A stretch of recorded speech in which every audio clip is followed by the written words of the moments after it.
To the people who make communities come alive, I'm really glad you're here with us today. You might not realize this yet, but your community is already having a conversation about privacy, even if nobody has said the word privacy out loud. Welcome back to the Engagement Playbook, where every Tuesday we explore how communities grow, connect, and come alive. I'm Kailah Romine, founder and CEO of Kannect, where we build technology that helps organizations connect, communicate, and collaborate better with their community members. Today, we're talking about the future of community data and privacy. We're going to look at community privacy, data protection, consent-based engagement, secure community platforms, and what all of that means for trust. Because at the heart of this is one simple idea. If people do not feel safe, they will not stay. If people do not trust you with their data, they will not trust you with their story. When we say privacy and data and security, it can feel technical or scary or like something only lawyers and IT teams talk about in conference rooms with very bad coffee. But underneath all the jargon, this is actually about very human questions. Can I trust you with my information? Will you protect it like it matters? Do I get to decide what happens to my data? Or are you deciding for me? Those questions aren't just ideas. They live in people's bodies.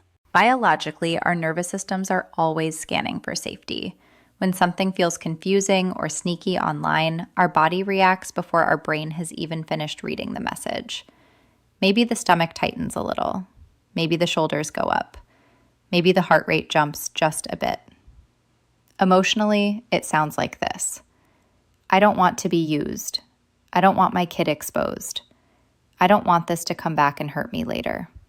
So if you lead a school, a nonprofit, a chamber, a neighborhood group, any kind of community, you're also leading people through those feelings, whether you meant to sign up for that or not. Let's walk into a real story. Imagine a youth center that decides to use a digital platform to communicate with families. Before, they sent paper flyers home in backpacks that never made it out of the backpacks. Now they want one place where parents can get updates, pictures from events, and messages from staff.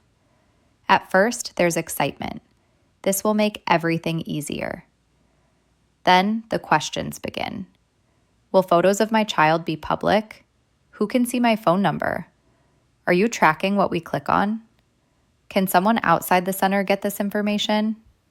The director has a choice. They can shrug and say, "Don't worry about it, it's fine." Or they can stop and design for trust. So they sit down with their team and map out a clear privacy plan in human language. They decide that photos of students will never be public outside the closed community space. They set simple controls so parents can choose if their child appears in photos at all. They limit who can see contact details. They write a short welcome message that explains what they collect, why they collect it, and how families can change or remove their information. Then, they do something that a lot of people skip. They say all of this out loud, over and over, in meetings, in emails, inside the app. Slowly, something important happens. And biologically, parents' bodies relax. The nervous system learns, when I open this app, I'm not walking into a trap. Emotionally, families feel respected instead of harvested. They aren't just a list of numbers. They're partners in how their information is used. Socially, people start to say to each other, I actually trust this platform. They're careful with our kids. Digitally, the settings match the story. The tech actually does what the leaders say it does. Leadership-wise, that director has turned privacy into part of the culture, not just a checkbox. Behaviorally, engagement rises. Parents reply more. They share more. They stick around longer. Because trust and safety are working quietly in the background. Simple systems create stronger communities. Now let's look at consent-based engagement. Consent isn't just a little box you click without reading. In a healthy community, consent is a rhythm. It's how you say, your choice matters here. Consent-based engagement sounds like this. Here's what we'd like to send you. Here's why it might help you. Here's how often you can expect to hear from us. Here's how you can say no, change your mind, or leave. When people feel that level of control, something shifts inside them. They move from feeling like data that's being pushed around to feeling like a human who's being invited in. Biologically, control lowers anxiety. When you know you can stop something, your brain doesn't have to be on high alert. Emotionally, control builds dignity. You think, I'm not trapped, I'm choosing this. Socially, consent culture spreads when people start to expect that same respect in other spaces too, and that's a good thing. Digitally, this shows up in clear toggles, simple unsubscribe options, and language that's easy to understand. No tiny trick phrases, no hiding the real settings behind 10 clicks. Now let me bring you into a quiet scene. It's late at night, and a staff member at a nonprofit is sitting in front of their laptop, getting ready to send out a new survey. They want feedback from their community, but they're thinking about all the times surveys felt like a trap. So they write the message differently. They start with why. We're asking these questions so we can serve you better this year. Then they explain how. Your answers will only be seen by our core team. We will not share them outside the organization. We'll share a summary of what we learned with the whole community. Then they show the exits. If you prefer not to answer certain questions, you can skip them. If you don't want to receive surveys like this, you can opt out at the bottom. They send it. On the other side of the screen, someone opens that survey on their phone. They pause. They read those lines. And they feel something that's becoming rare online. They feel like they're not being chased. They're being invited. That feeling is the beginning of consent-based engagement. Now let's zoom out for a moment. The future of community data and privacy isn't just about stronger locks. It's about better relationships.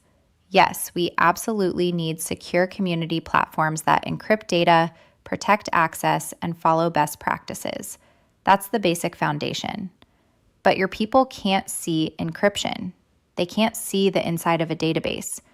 What they can see is how you talk about their information, how you respond when something goes wrong, and how easy you make it to understand what's happening. So the future has two layers. The invisible layer is technical protection. The visible layer is relational trust. You need both. On the digital architecture side, this looks like role-based permissions, clear separation between public and private spaces, strong passwords, maybe two-factor authentication, and secure ways to store sensitive details. On the human side, it looks like leaders who say things like, "We chose this platform because privacy matters to us." It looks like organizations that admit mistakes quickly and explain what they're doing to fix them. It looks like spaces where people know exactly where to go if they feel unsafe. At Kannect, we think about this constantly. We ask questions like, how do we make it simple for leaders to honor privacy without needing a computer science degree? How do we build tools where safety is baked in, not bolted on at the end? We make connection easy so your engagement is natural. So what can you do, practically, as you think about the future? You can start by treating every piece of data like a story someone trusted you with. A phone number isn't just digits. It's a way to reach a parent while they're at work. An email isn't just text. It's a doorway into someone's busy day. A picture isn't just pixels. It's a real child, a real elder, a real neighbor. You can ask yourself simple questions. Do we collect more than we actually need? Have we clearly explained why we collect what we do? Can people easily see, change, or remove their information? Have we prepared what we'll do and say if something goes wrong? And then you can keep telling the story of privacy as a value, not a burden. Share with your community why you chose a secure platform. Tell them about the steps you're taking to protect them. Celebrate when someone uses their right to say no or change a setting. That means your system is working. When privacy is a core value, not just a rule, you begin to feel a deep shift. People stop bracing every time they see your name on their phone. They start opening your messages with curiosity instead of fear. They share more honestly because they believe you'll hold that information with care. That's data safety turning into trust. The future of community data and privacy belongs to leaders who understand this.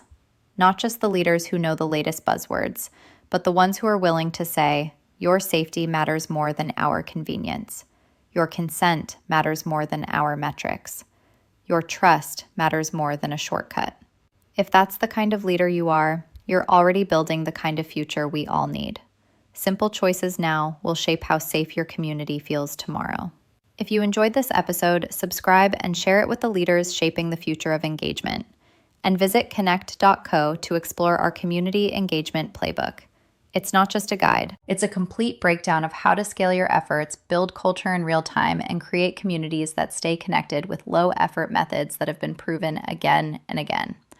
And if you want to keep the momentum going, tune into the Engagement Playbook podcast every Tuesday for real stories from the front lines of connection. You'll hear the rhythms, the behind-the-scenes moments, and the simple, actionable strategies that turn engagement into something you can feel the next time your people walk in the room. Keep building, keep connecting, and I'll see you in the next episode of the Engagement Playbook.